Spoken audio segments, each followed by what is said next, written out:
Hai, masih bersama saya, Mr. Z, bicara. Tentu saja bicara tentang kebenaran berdasarkan fakta, data, dan realita. Sidang Baim Wong dan Paula Verhoeven terkait dengan proses perceraian, ya kemarin sudah disidangkan.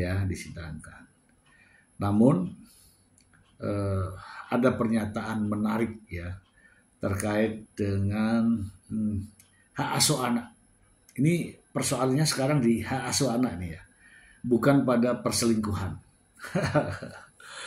Ya makin kesini makin aneh kan. Jadi terkait dengan hak asuh anak, sepertinya Baim sudah selesai ya masa dukanya ya, karena saya lihat dari pernyataannya ada pernyataan Baim Wong yang sangat menarik ya. Walaupun dengan kalimat yang agak lirih, namun bisa didengarkan ya. Mari kita simak terlebih dahulu pernyataan Baim Wong sebelum sidang. Mari. Orang-orang yang datang di pengajian ya selesai. Mungkin kalau misalnya ada yang masih menyinggung soal Paula dan anak, mungkin abang mungkin sikap ini kayak Kenapa? kalau misalnya ada yang nyinggung soal Paula, kedekatan Paula dan anak, mungkin abang sikap ini kayak gimana sih, mungkin sebagai orang tua juga ya? Kalau saya semenjak Papa meninggal mau tenang aja, nggak mau ada rasa kemana-kemana, tanggung jawabnya masing-masing aja. Dan saya sebagai ayah mungkin sekarang ya dizolimi juga kali ya, ngerasain banget buat saya menikmati banget. Sementara ini mungkin pandang Bang Baim kerjasamanya seperti apa sih, mungkin kamu sebagai orang Ya nanti Bang Baim pengadilan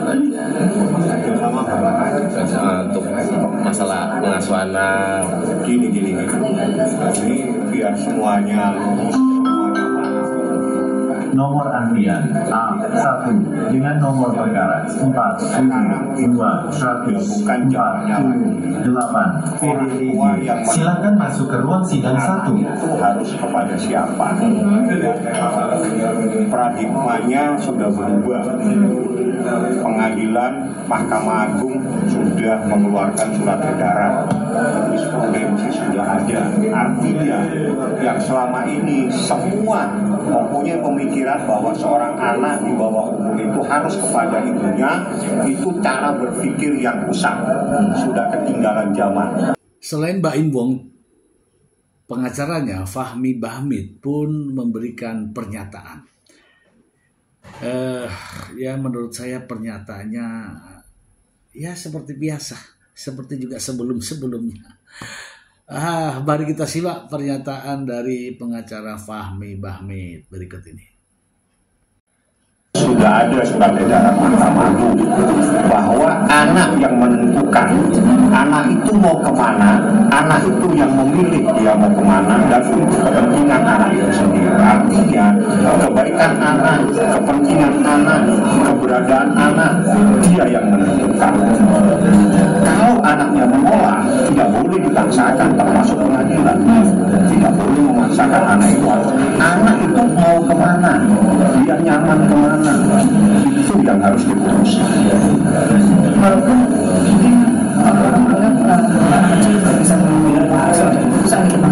siapa bilang anak kecil tidak bisa makan? Dia bisa minta makan. Artinya makanan itu enak tidak enak, bisa kan? Anak saya minta susu, berarti saya minta air, berarti anak itu bisa membedakan antara susu dan air. Artinya anak kecil jangan dianggap anak itu tidak bisa makan. Cara berpikir yang terlalu salah. Anak kecil itu punya hak. Jadi di dalam beberapa keputusan, anak itu jangan dijadikan objek. dia itu misalnya anak itu harus dikirim ke A ke B itu nggak boleh. Anak itu kalau dia mau ayo kita antar, kalau dia nggak mau jangan dipaksa. Kepentingan anak itu yang dikedepankan.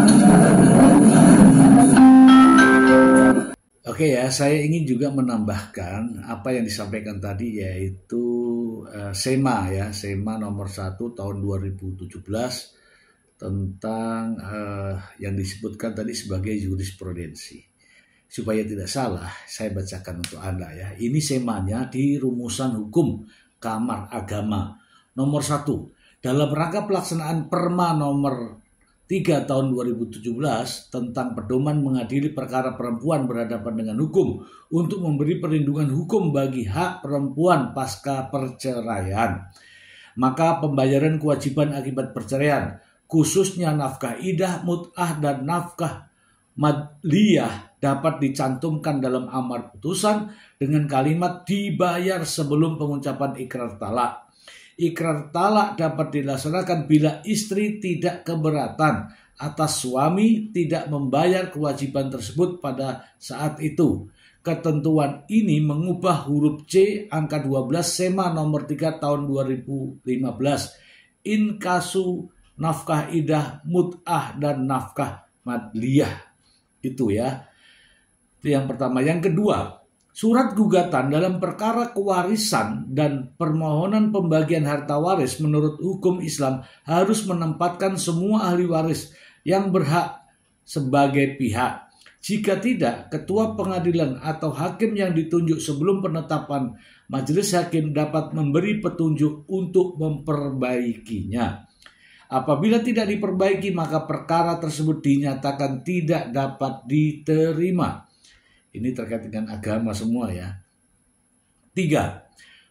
Perintah penyampaian salinan putusan penetapan ikrar talak sesuai dengan ketentuan pasal 84 Undang-Undang nomor 7 tahun 1989 tidak perlu dicantumkan dalam amar putusan.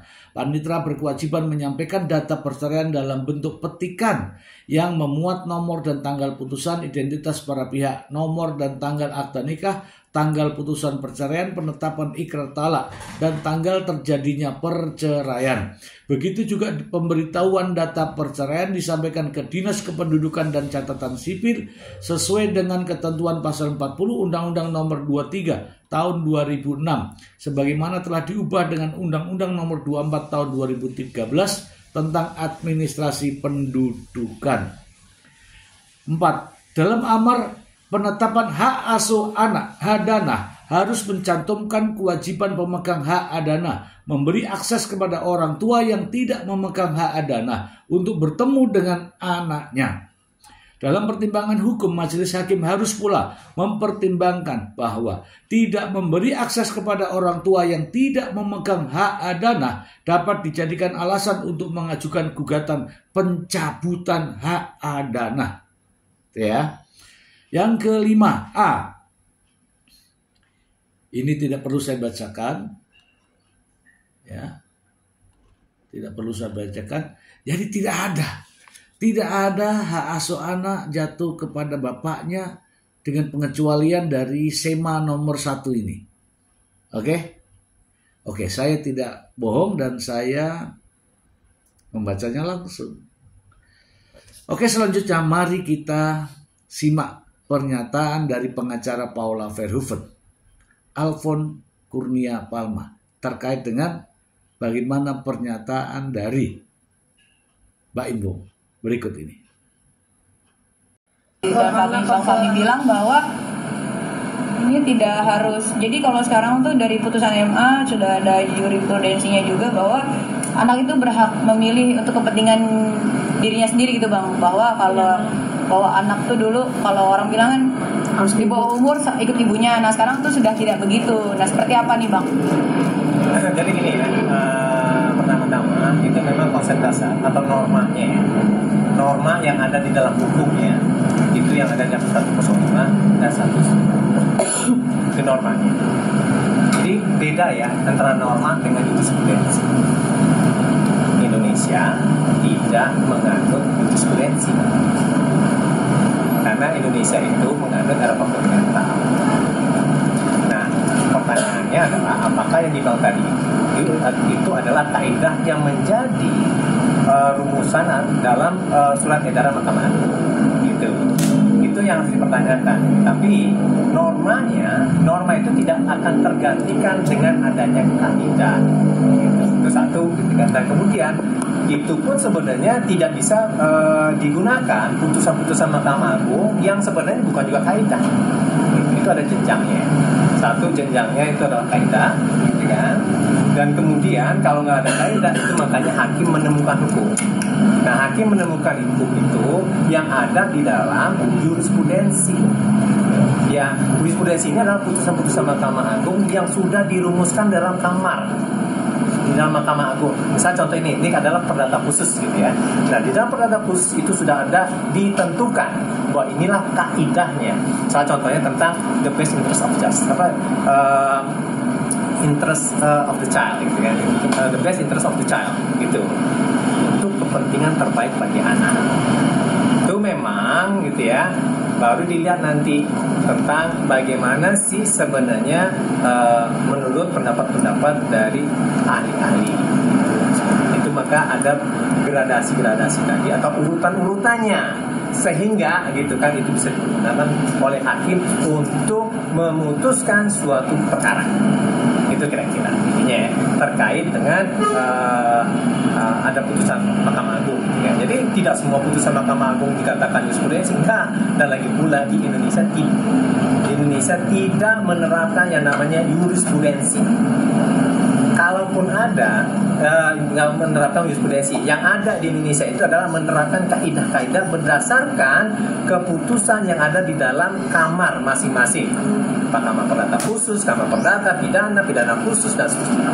Itu. Pengacara Paula Verhoeven tetap menjaga hubungan ya antara Mbak Imbong, Paula dan juga anaknya. Tidak begitu banyak mengumbar tentang akan ini, akan itu, apa yang akan terjadi dan sebagainya. Tidak ada untuk membantah-bantah. Yang penting nanti di pengadilan. Mari kita simak pernyataan Alfon berikut. Selanjutnya itu adalah norma. Norma di mana? Itu yang ada di dalam kompilasi hukum Islam gitu. Jadi nggak salah-salah yang begitu-begitu. Gradasinya ada. Nah, orang bilang baca, baca, tapi baca itu harus dimengerti itu harus dipahami juga gitu kan, sesuai dengan konteks gitu kira-kira. Jadi jangan sesat nanti kalau bisa memahami bahwa ini ada putusan Mahkamah Agung dan ini menjadi enggak. Tapi putusan Mahkamah Agung itu harus dirumuskan di dalam suatu kesepakatan di Mahkamah Agung dalam khusus gitu kan, dan itu dirumuskan menjadi kaidah. Oke, tapi ada info juga tadi anak-anak mengalami trauma nih Bang Alfon, katanya trauma terhadap ibunya ya pastinya, karena kan selama ini anak-anak ikut dengan Mas Bayu. Nah, seperti apa nih mengenai isu anak-anak ada trauma nih Mas kalau dekat ibunya? Ya itu kan kata dia ya. Kita juga ada kok, dan lagi pula kita nggak akan menceritakan itu di luaran ya, karena kita berbeda ya. Karena prinsipnya begini ya, kalau memang benar-benar ya untuk kepentingan anak ini yang begini-begini nggak disebut di luaran, karena itu bisa menyisakan yang namanya file-file nanti ya, bisa dicari nanti di Google. Dan untuk apa anak-anak kita? Nah, ketidakhadiran Paula Verhoeven juga disampaikan ya oleh Alfon Kurnia Palma, bahwa ketidakhadiran Paula ini semata-mata karena ada aktivitas, dan aktivitas itu juga menyiapkan kepentingan untuk kedua anaknya. Mari kita simak. Ya, saya paham, dan kemudian itu juga saya sebutin. Kemarin saya sudah sebutin juga. Oke. Tapi Bang, tapi Mbak Paula ada rasa sedih nggak sih Bang? Maksudnya karena gini loh, maksudnya orang-orang kan stigmanya anak-anak lebih ke baim, anak-anak lebih nyaman di baim. Tadi juga ada. Saya tidak akan membahas itu, karena itu akan tertrack nanti di sistem elektronik gitu ya. Dalam sebab itu maka biarlah kami nanti akan mendiskusikan itu. Mohon itu untuk kepentingan kalau kita berbicara tentang the best interest of the child gitu kan, itu jangan sampai tersampaikan. Kalau sendiri sekarang sibuk kerja aja katanya ya bang, untuk fokus untuk anak-anak gitu ya bang ya, menyibukkan diri. Anak-anak dong kan gitu kan, dia memang untuk kepentingan anak. Oke. Saya cuma mau bilang bahwa itu mereka itu masih utuh sih sekarang, dan itu untuk kepentingan dari anak-anak. Sampai ada keputusan yang menyatakan itu aja untuk kepentingan dari anak-anak, dia melakukan itu. Oke, Komunikasinya masih baik ya bang? Komunikasinya masih baik ya bang? Ya itu untuk kepentingan dari anak-anak gitu kira-kira. Oke, thank you ya. Kalau ada agenda yang lain. Thank you bang. Nah kan, jadi semua sudah begitu jelas ya. Jadi kalau pengacara Mbak Imbong ingin selalu menunjukkan bahwa ini loh saya sudah upayakan ini sesuai dengan ini dan itu. Yang jelas keinginannya adalah hak asuh anak jatuh kepada Mbak Imbong. Dan Mbak Imbong teramat sangat yakin tentang hak asuh anak. Apa yang diucapkan oleh pengacaranya, ya kemungkinan besar ya diyakini oleh Mbak Imbong. Tetapi saya yakin itu tidak akan mempengaruhi keyakinan hakim. Dan saya ingin ya teman-teman melihat ini secara real. Saya akan membuat sebuah konten edukasi terkait dengan hak asuh anak ini. Jangan lupa ya, jangan lupa disaksikan. Insya Allah Anda akan mendapatkan informasi yang jelas, yang tepat, yang sesuai dengan sumbernya. Semoga bermanfaat.